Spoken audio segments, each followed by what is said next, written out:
அன்னை தகவல் சேனலில் இன்றைக்கி என்ன பார்க்க போகிறோம் அப்படின்னா, ஹிந்துஸ்தான் பெட்ரோலியம் கார்ப்பரேஷன் லிமிடெட்ல பணி அப்படின்னு சொல்லியிருக்காங்க. என்ன போஸ்டிங் அப்படின்னா, கிராஜுவேட் அப்ரெண்டிஸ் இன்ஜினியரிங் போஸ்டிங் அப்படின்னு சொல்லியிருக்காங்க. என்னென்ன போஸ்டிங் கால்ஃபர் பண்ணியிருக்காங்க அப்படின்னா, கிராஜுவேட் அப்ரெண்டிஸ் இன்ஜினியரிங்க்கு civil, mechanical, electrical and electronics and communication, instrumentation, computer science அல்லது இன்ஃபர்மேஷன் டெக்னாலஜி முடித்தவங்க இதுக்கு விண்ணப்பிக்கலாம் அப்படின்னு சொல்லியிருக்காங்க. வயது வரம்பு 18லேருந்து 25 வயசு இருக்கிறவங்க இதுக்கு விண்ணப்பிக்கலாம் அப்படின்னு சொல்லியிருக்காங்க. 30/5/2025 அன்னைக்கு 18லேருந்து 25 வயசு இருக்கணும் அப்படின்னு சொல்லியிருக்காங்க.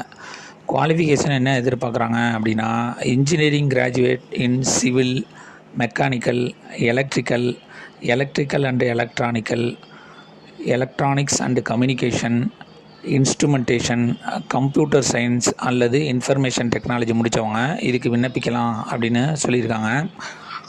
ஒவ்வொரு செமஸ்டர்லேயும் 60% மார்க் வாங்கியிருக்கணும் அப்படின்னு சொல்லியிருக்காங்க. இந்த 60% மார்க்கு யார் வாங்கியிருக்கணும் அப்படின்னா, ஜென்ரல் கேட்டகரி, ஓபிசி, நான் கிரிமி லேயர் மற்றும் எக்கனாமிக்கலி வீக்கர் செக்ஷன் கேண்டிடேட்டு வாங்கியிருக்கணும் அப்படின்னு சொல்லியிருக்காங்க. அதுவே எஸ்சி, எஸ்டி, ஃபிசிக்கலி சேலஞ்சு கேண்டிடேட்டாக இருந்தாங்க அப்படின்னா 50% ஒவ்வொரு செமஸ்டர்லேயும் மார்க் வாங்கினவங்க இதுக்கு விண்ணப்பிக்கலாம் அப்படின்னு சொல்லியிருக்காங்க. மந்த்லி ஸ்டைஃபன் எவ்வளோ கொடுக்குறாங்க அப்படின்னா 25,000 கொடுக்குறோம் அப்படின்னு சொல்லியிருக்காங்க.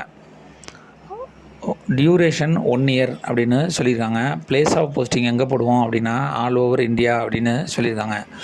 ஏஜ் ரிலாக்ஸேஷன் யார் யாருக்கெல்லாம் கொடுத்துருக்காங்க அப்படின்னா, எஸ்சி, எஸ்டி கேண்டிடேட்டாக இருந்தாங்க அப்படின்னா அவங்களுக்கு 5 இயர்ஸ் ஏஜ் ரிலாக்ஸேஷன் கொடுக்குறாங்க. ஓபிசி கேண்டிடேட்டாக இருந்தாங்க அப்படின்னா அவங்களுக்கு 3 இயர்ஸ் ஏஜ் ரிலாக்ஸேஷன் கொடுக்குறாங்க.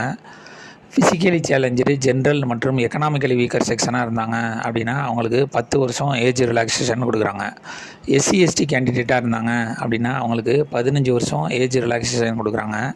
ஃபிசிக்கலி சேலஞ்சு ஓபிசி கேண்டிடேட்டாக இருந்தாங்க அப்படின்னா அவங்களுக்கு 13 வருஷம் ஏஜ் ரிலாக்ஸேஷன் அப்படின்னு சொல்லியிருக்காங்க. எக்ஸ் சர்வீஸ்மேன் கேண்டிடேட்டாக இருந்தாங்க அப்படின்னா ஆஸ் பர் கவர்மெண்ட் பாலிசி பிரகாரம் அவங்களுக்கு ஏஜ் ரிலாக்ஸேஷன் கொடுக்குறோம் அப்படின்னு சொல்லியிருக்காங்க. விண்ணப்பிக்க கடைசி நாள் 30/5/2025. டேட் ஆஃப் இன்டர்வியூ என்னைக்கு அப்படின்னா ஜூன் 2025 வைப்போம் அப்படின்னு சொல்லியிருக்காங்க. டிஸ்கிரிப்ஷனில் லிங்க் கொடுத்துருக்கேன். விண்ணப்பித்து வெற்றி பெற்று பணியில் சேருக. நன்றி.